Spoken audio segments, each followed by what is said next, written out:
कल मोदी सरकार ने एफडीआई के नियमों को आसान कर दिया है, खासतौर से उन देशों के लिए जो भारत के साथ बॉर्डर साझा करते हैं। इसका सबसे बड़ा फायदा चीन को होगा और इस निर्णय से लद्दाख में जो चीनी घुसपैठ हुई थी 2020 में और उसके बाद जो प्रतिबंध लगे थे वो पूरी तरह से खत्म कर दिए गए हैं। लेकिन ऐसा क्या हुआ है जो ये निर्णय लेना पड़ा? ऐसा क्या हुआ है जो चीनी एफडीआई को भारत में आने के लिए आसान बनाया जा रहा है? ऐसा क्या हुआ है जो वित्त मंत्रालय चीनी कंपनियों को सरकारी ठेकों में घुसपैठ करने दे रहा है? ऐसा क्या हुआ है जो चीनी नागरिकों को वीज़ा देने में अब ढील बरती जा रही है? और ऐसा क्या हुआ है जो चीन के साथ डायरेक्ट फ्लाइट 5 साल के अंतराल के बाद फिर से शुरू हो गई है? मतलब मोदी सरकार चीन पर इतनी मेहरबान क्यों है?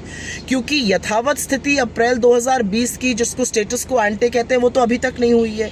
जो बफर जोन बने वो ज़्यादातर उन रीजन में बने जहां पर भारत अभी तक गश्त करता था। असलियत यह है कि चीन अभी भी घुसपैठ करके बैठा है। चीन हमारे अरुणाचल के नागरिकों को कहता है आप चीनी पासपोर्ट बनाइए। चीन हमारे गाँवों का नाम बदलता है। चीन ने जम्मू कश्मीर तक में घुसकर इंफ्रास्ट्रक्चर बनाने की कोशिश की है। तो ऐसी क्या मेहरबान होने की ज़रूरत है चीन पर जो मोदी सरकार कर रही है? और इससे एक और बड़ा सवाल उठता है कि 2020 की जो 20 जाबाजों की शहादत हुई गलवान में, जो चीन ने घुसपैठ करी, उसका हमने चीन को क्या लेसन सिखाया?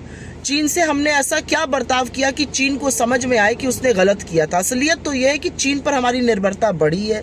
आज की तारीख में चीन के साथ जो हम व्यापार करते हैं, जो ट्रेड करते हैं, वो हिंदुस्तान के डिफेंस बजट से, हिंदुस्तान के रक्षा बजट से भी ज़्यादा है।